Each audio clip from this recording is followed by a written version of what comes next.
Good morning, and thank you for coming so promptly this morning. Yesterday, for those who were attending, you recall we had largely discussions around framework and contexts of data science and what's being built and how it's being built.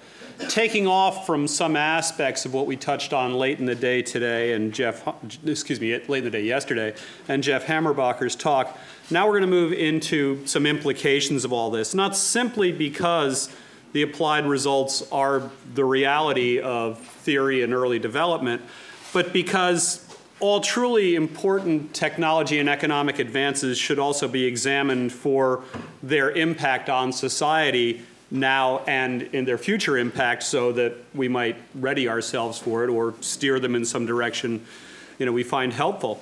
With that in mind, our first presentations this morning will be on the effect big data is having on the economy in real terms. And we'll get a number of points of view about this, including someone from Climate Corp, a company we discussed yesterday, but also the labor market and interesting new kinds of forecasting that are being done. Adam, who you may recall from yesterday's VC panel, will introduce that.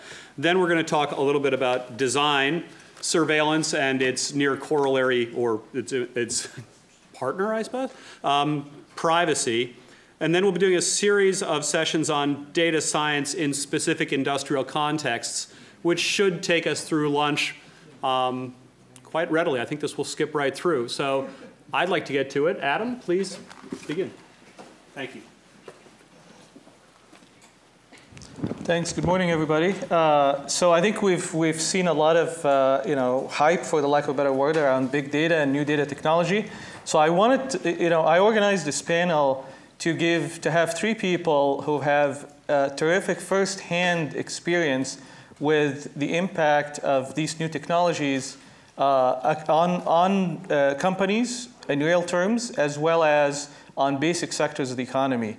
First, we're going to have Professor Tambe from New York University, who's done a very interesting study of the impact of adoption of these technologies on the firms that adopt them versus ones that don't.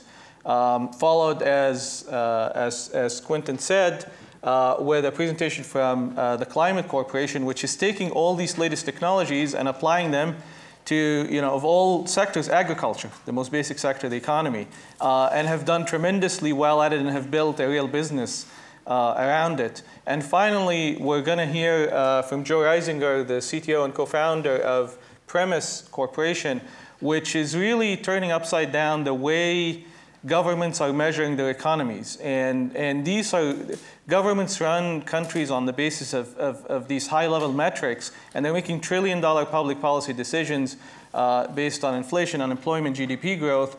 And when you dig in, the measurement is actually broken. And Panelist is doing something truly terrific in that regard. So without further ado, I'll have Professor Tambe come up first.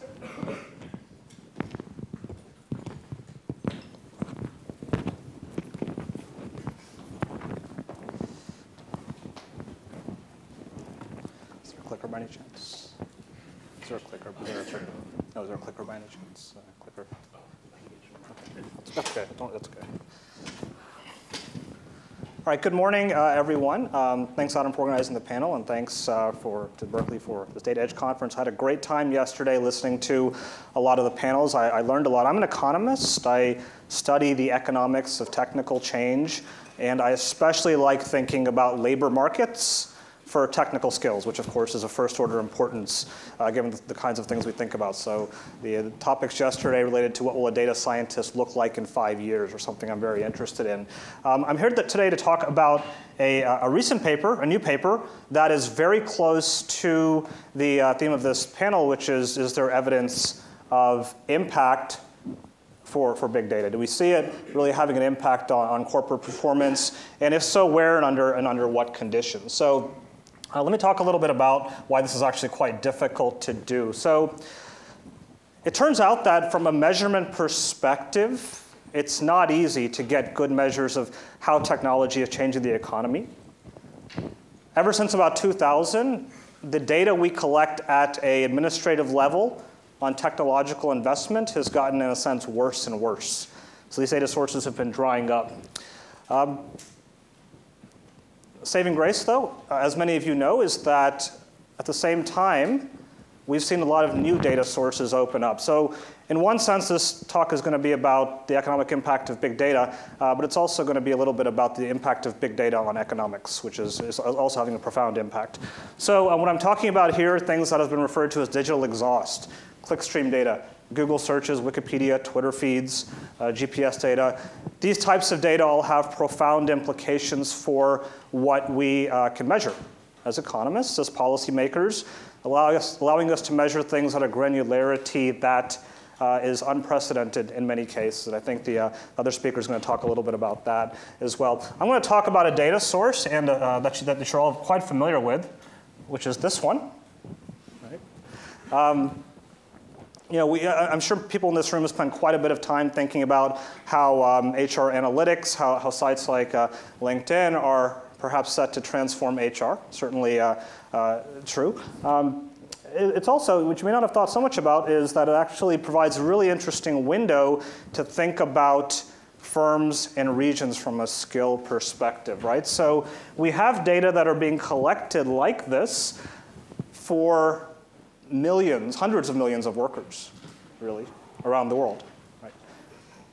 These data can be aggregated up to the firm, to the region.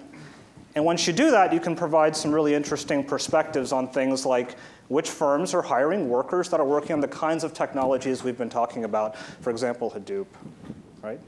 And so this is a project I did when actually I was spending time out at LinkedIn. I have to thank two people there in particular, Daniel Tunkeling and Monica Ragati, for facilitating that access. But when you have these kinds of data, you can start to say some things about where are people investing and what does it mean for them.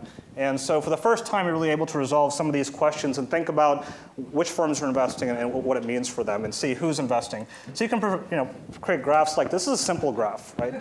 Not entirely surprising, right? People in this room know this to be the case.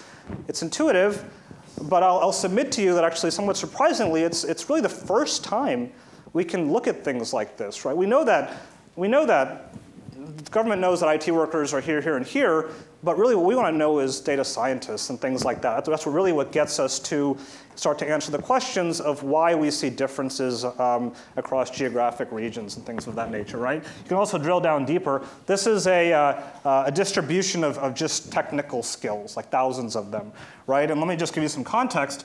SQL and ERP, this is very comparable across labor markets. And what this is the Bay Area compared to the rest of the US. So right in the middle there means that SQL and ERP are kind of in proportion to what you might expect for aggregate employment.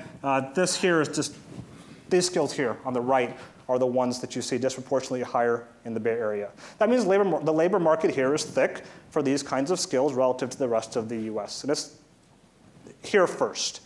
This is why something like DataEDGE can start here, because you have a group of population that really understands these skills and what's happening here. And this will even out over time, right? And we talked a little bit about this yesterday. We're going to see these skills diffuse, and maybe something new will happen, and there will be another right tail. But for the time being, we've got these kinds of differences. So this is the first time we can look into, at a large-scale level, some of these regional differences and think about how they how they look across regions, as well as sort of how they flow across firms, because you can look into these data sources and think about how people move too. So not just how they're collecting skills, but where they start to move from firm to firm, where they move from industry to industry. This picture is just a crude network visualization of workers moving between firms.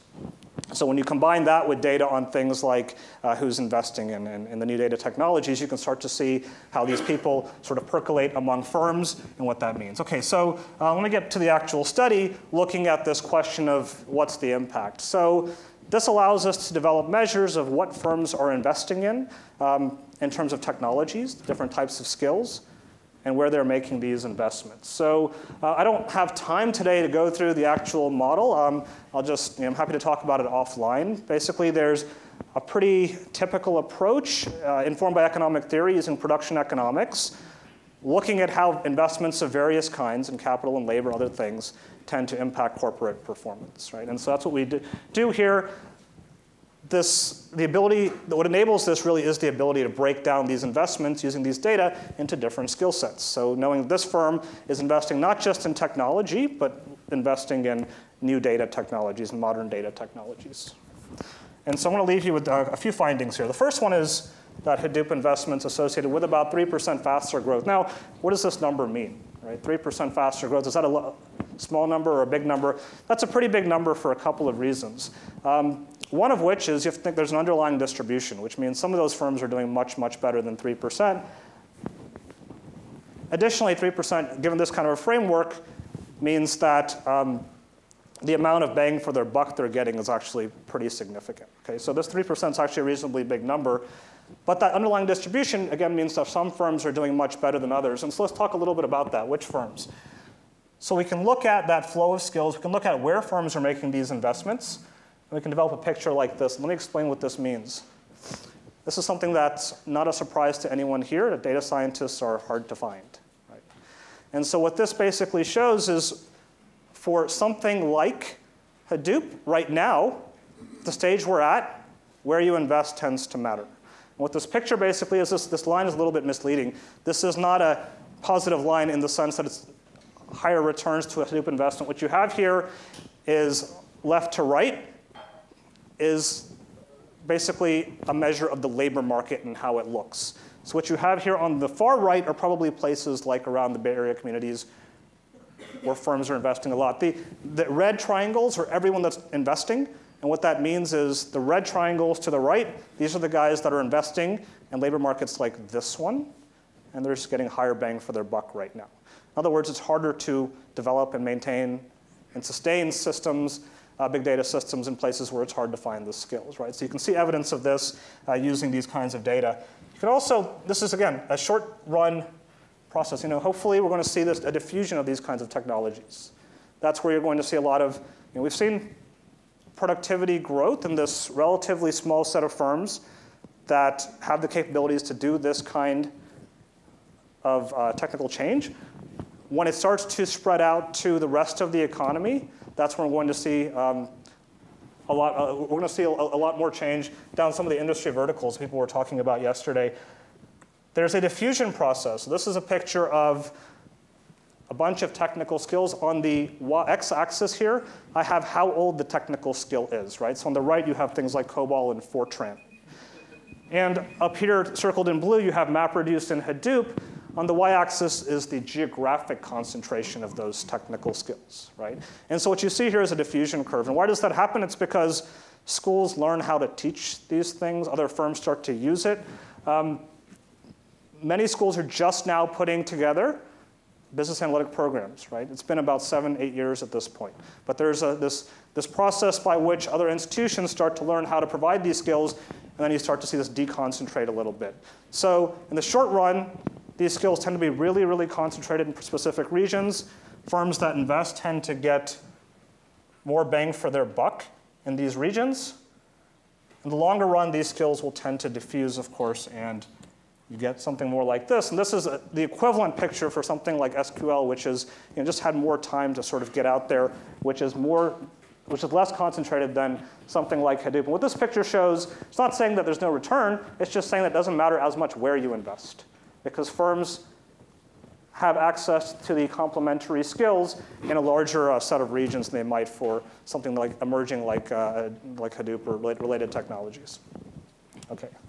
So that's sort of the story here, and I want to leave you with a couple of takeaways. So basic point is that the evidence right now is broadly consistent with early returns to Hadoop for about 3%, with a couple of caveats. And there's two in particular. One is, and I didn't go into this a lot, but there's actually a measure, there are actually measures I can impose on the existing data assets of the company. And again, no surprise, but companies with good data tend to derive the biggest benefits from Hadoop investments.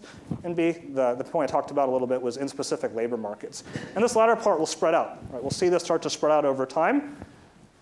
Next up for academic research, at least what people are thinking about, is what are some of these organizational, managerial, and human capital complements to data investment? What is it that makes firms be good at this, essentially? So thanks very much, and I look forward to talking more about this after the session.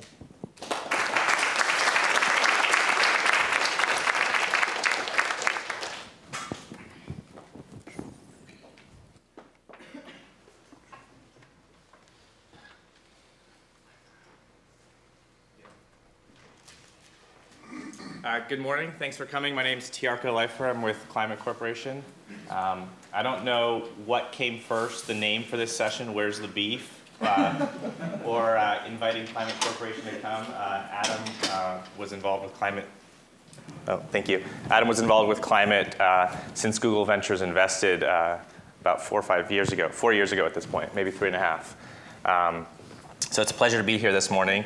I'd like to give just an example for one particular industry about how we're using big data and machine learning and data science to have a real impact on the economy. So for the Climate Corporation, our mission is to help farmers sustainably improve and protect their production or their profits. So why agriculture?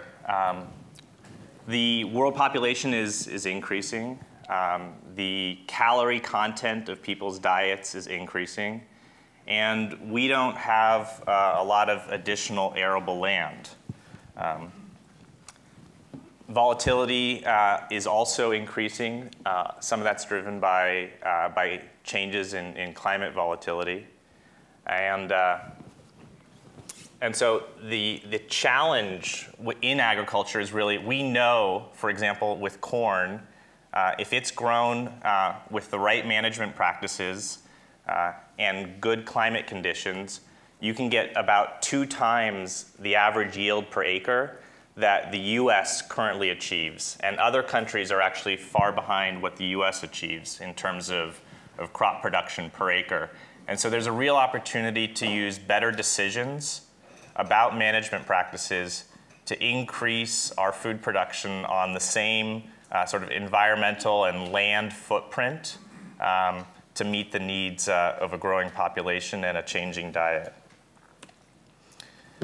So the analog world is getting digitized. I'm sorry I wasn't able to be here for the conference yesterday, but I'm sure this is a recurring theme in our vertical as well as many others.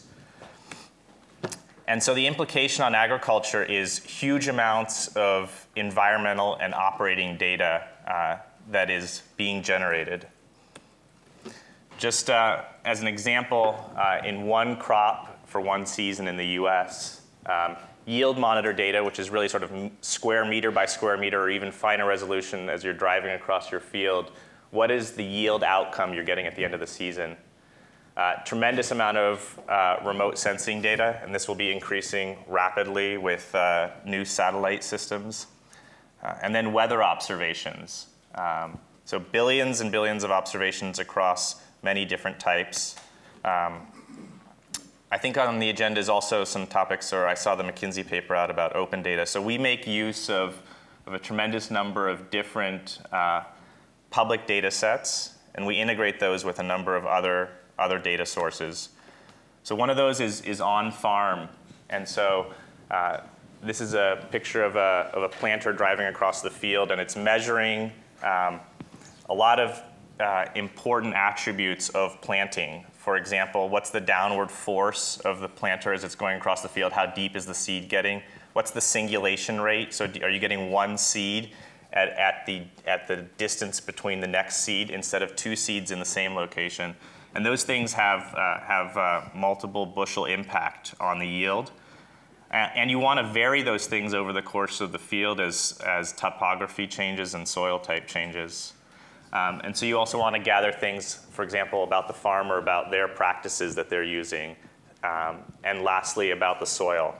So with Climate Corporation, we actually, we were acquired last November by Monsanto. Monsanto had also acquired a company called Precision Planting, which makes a lot of these add-on electronics that can be added to planters and harvesters. And so it gives us new sources of data about what's happening in the field. We also just in January acquired the soil testing business of a company called Solum that's here in the Bay Area.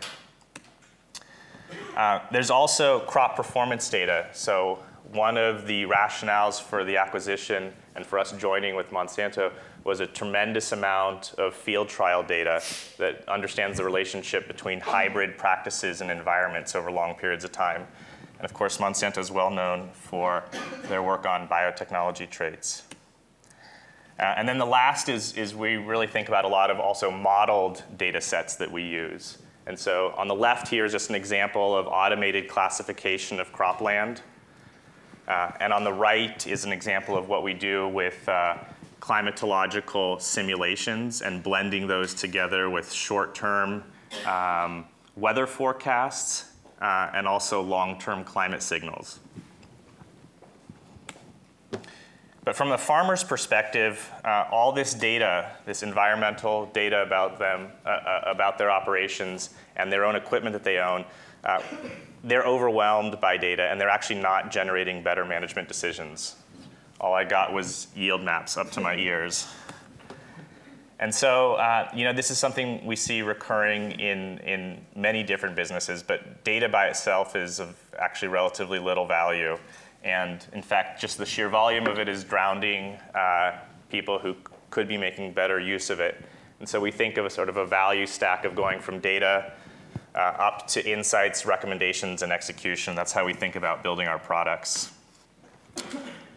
Just an example of this, sort of schematically, the question is, what planting date will maximize yield given a set of assumptions around hybrid seeding population, row spacing, soil type, for example, based on our simulations, conditioned on climate signals for rainfall and precipitation over the next season. So this is the type of question we'd like to be able to help our customers answer.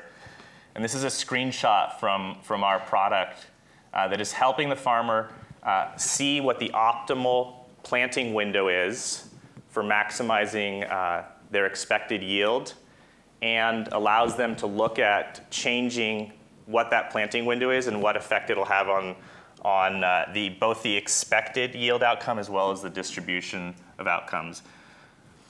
Just for those of us, including myself, since I'm only a few years into my understanding of the agricultural space. For example, with corn, if you plant it too early in the season, you have the risk of a freeze in the spring. If you plant it later in the year, you have a real risk that you have a freeze event in the fall before it reaches maturity. You also have another dimension, which is you can pick the amount of time it takes the crop to mature. There's many different varieties of corn. It's called the relative maturity. The longer the relative maturity, the higher the expected yield, but you also run into both that spring and fall freeze risk. So those are the practice decisions that farmers are trying to optimize, and to date they do it with very little data. Really a lot of heuristics. What did my dad do? What did my neighbors do? And not a lot of collective sort of accelerated learning about what works, what is the trade-off and the riskiness of different decisions. And so there's tremendous opportunity to go get that 50 to 100% improvement in yield that we know is there in the genetics if we can get the management decisions right. Producers, farmers who adopt these will have economic advantages and will be the ones that grow. So there's an individual advantage as well as a societal advantage. This is an example of our nitrogen advisor, which is allowing a farmer to look at the amount of nitrogen that they're looking to invest and the expected return from it. In this example, the recommendation is actually suggesting to apply more nitrogen relative to what the farmer was planning to do.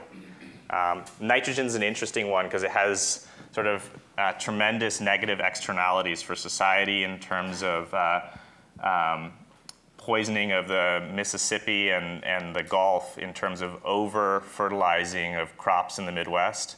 The risk-return trade-off for most farmers is actually to over-apply nitrogen. And so there's often an opportunity here to, in fact, apply less nitrogen, but do in a way that doesn't negatively affect their crop outcome. So our products that we put these kinds of models into, we have a product called Climate Basic, which is it's a freemium model. This is a free product. We have today probably 20% of all the corn and soybean acres in the US using this product. And it's been tremendous, the uptake of it. And I think we're very early days in terms of the impact that these types of products can have in agriculture. Our premium product from a decision support standpoint is Climate Pro. So this has the nitrogen advisor that I just showed you, as well as the planting advisor, and those allowing farmers to use tools to make better decisions about those types of farming practices. And one more product to mention is field scripts. This is a algorithmically derived actual planting prescription for the rate, and the numbers on the right are thousands of seeds per acre. And so you can think about optimizing the planting rate, which is one of your variables, on a hyper-local basis. So with that precision planting equipment, the planting rate can be varied by row, within 20 centimeter resolution, and that can drive, 5 to 10 additional bushels, which is about 5% yield increase on the field, by matching the soil characteristics and the local topography to the type of seed and also the seeding rate. And here's a quote from Norman Borlaug, who's one of our heroes at the company. For those of you who don't know the name, sort of the father of the green revolution in agriculture that massively increased wheat production and really alleviated a lot of suffering. So there are no miracles. We know it's a lot of 1,000 small decisions that each farmer makes that can massively increase the productivity of their land and do it in a way that's sustainable. So hopefully this was interesting, and during the Q&A session at the end, a chance to answer any questions.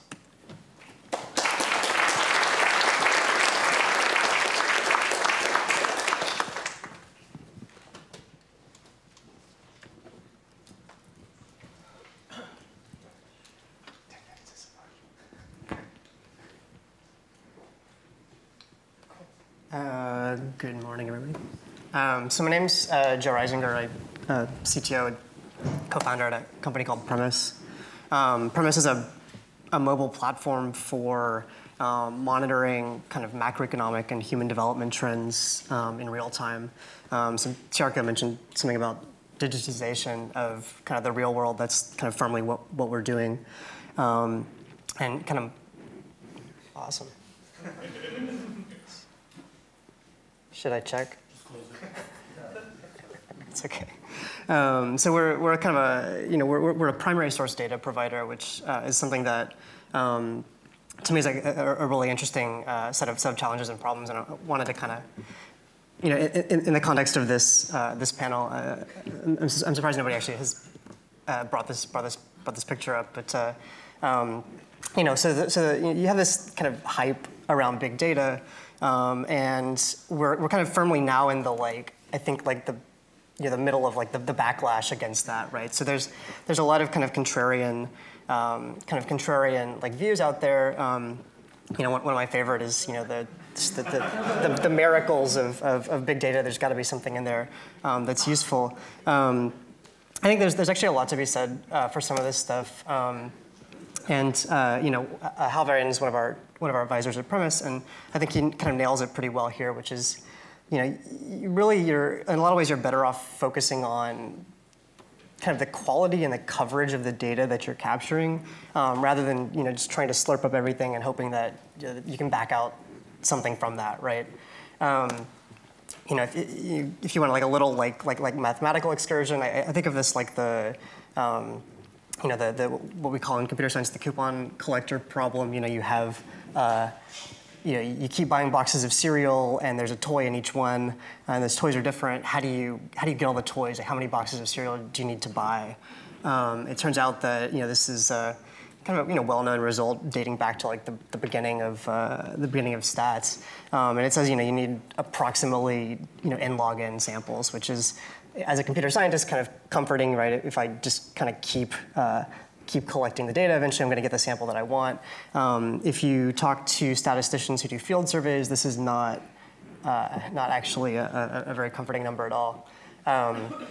This is in a lot of ways this is for me the best case of if you're trying to pull something out of your sample, if you don't actually control your own data generating process. This is kind of the best you can get, right? It's assuming uniform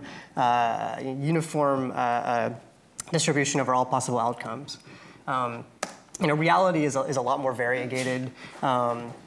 I tend to think about this more like it's really more like the Pokemon problem, right? Where like some of them are really common, some of them are really rare. How do you catch all of them? Like it's actually a much more takes a lot more actually takes a lot more samples to find the rare ones. So kind of depending on what what it is you want to measure coming out of your data stream, you can require like kind of massive factors on the amount of data that needs to be collected. So anyway, so premise, we're a big data company, but we actually control our own sampling design. So we actually go out into the field and collect the data, exactly the data points that we need. We construct the panels. We actually kind of are actively engaged in understanding. What are the types of like mapping cities? Like what are the types of venues that we need to go to? What are the types of products that we need to measure the prices of? So let me kind of step back from that for a second. Like what we're doing again is we're trying to track macroeconomic trends, and we're kind of firmly in the wheelhouse of like what has essentially been up until only very recently the provenance of very large government organizations. How do you measure variables like CPI, consumer inflation? How do you measure unemployment? How do you measure production, stuff like that? And the way that we do this is, off the back of tons and tons of little micro facts about the world. So we actually go out in the field. We're active in about 10 countries now. So for example, if you want to measure inflation, you actually go out to these markets. These are examples from urban areas in India. Actually, go out to all these markets. You talk with the individual market shop owners. You get the prices of the things the products that you need, and then if you do this over a wide enough area, if you get a large enough sample, what you can start to see is actual like kind of aggregate effects of that. So you can actually go and back out, not only like, I knew that the price of this thing in this market on this day was this, but actually, like if I know that across a wide enough area, I can aggregate that up and pull out something that's actually interesting to macroeconomists, right? Which is like an aggregate inflation level.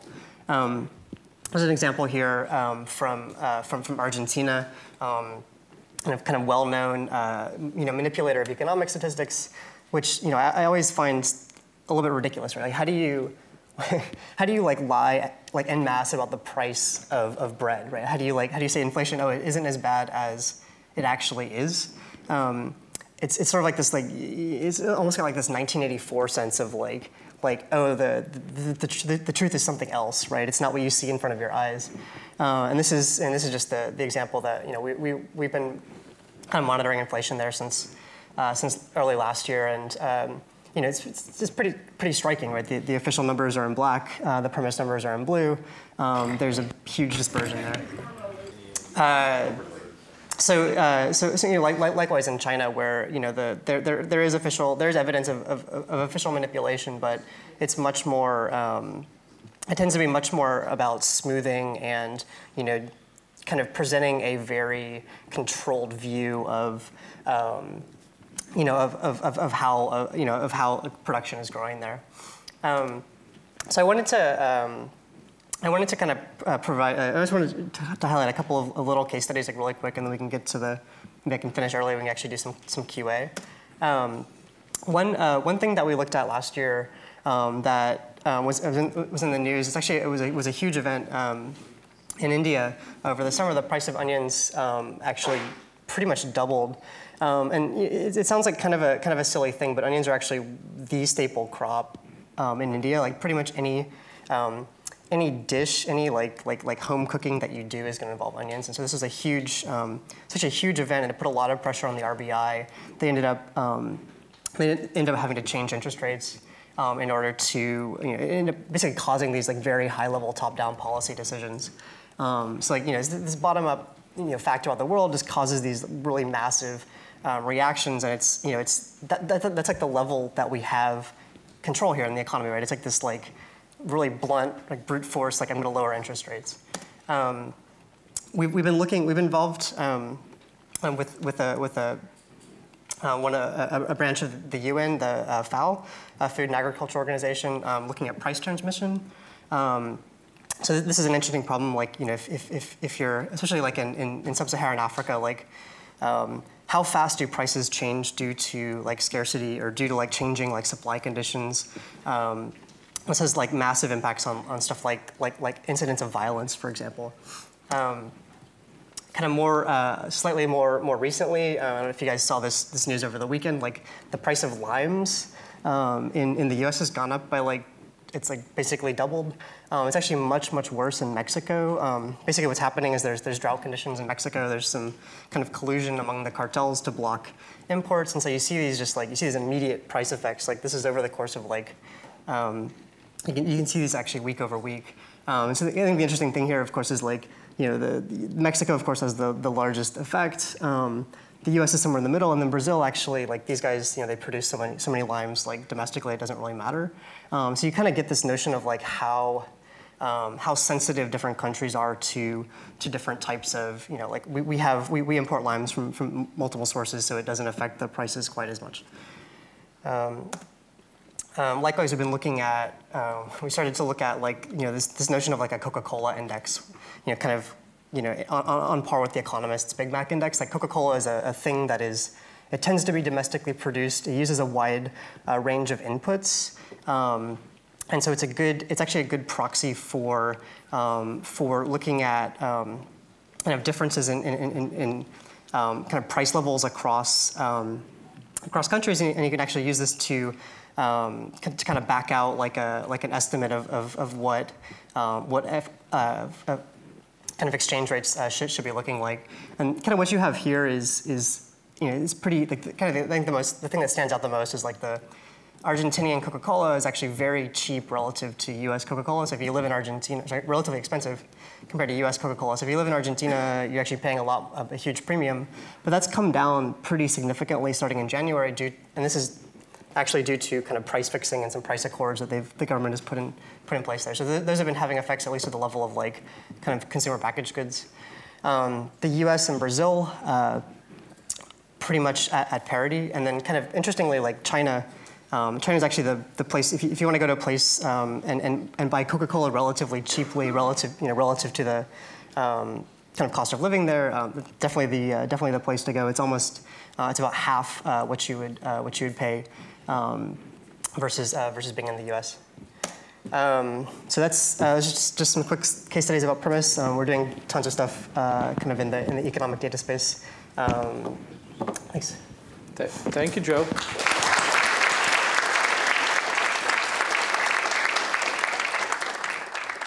This was a kick-ass panel. We have time, I think, for one question. Or zero. And we can... A question for...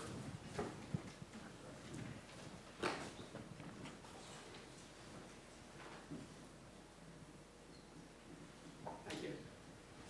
Still not sure it's on. There we go. A question about the climate science presentation. You mentioned maximizing yields within a single growing season. But of course, farmers are managing a land resource that they want to preserve over the course of their career or often over multiple generations. Can you talk a little bit more about sustainability and what Climate Corporation is thinking about in terms of helping them manage long-term resources? Yeah, it's a really important point. I mean, there's a lot of path dependency to soil health. But it also, you know, you look at land rental versus land ownership, and the person operating the farm is not always necessarily the owner. So there's some agency issues. You know, I think the first thing we're really trying to tackle in terms of really a big impact on sustainability is nitrogen. Longer term, there are really interesting things we can do to help people understand the value of investments, for example, in putting in cover crops or harvesting stover, which is the leftover biomass, and how much you take off the land. So there's a lot of opportunity there.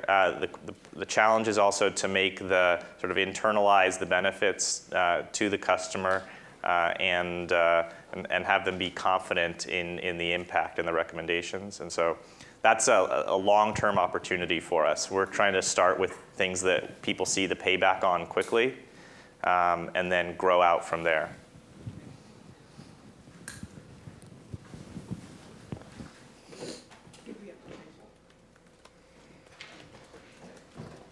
Last question.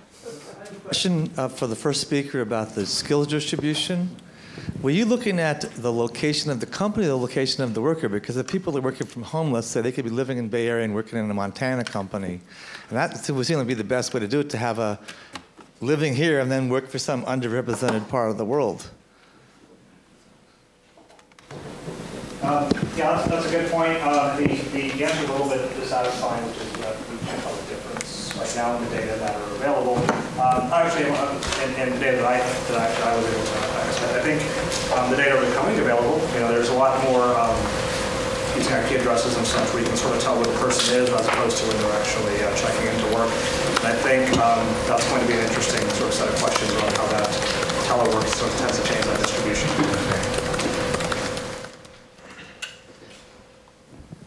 Thanks for the great plan.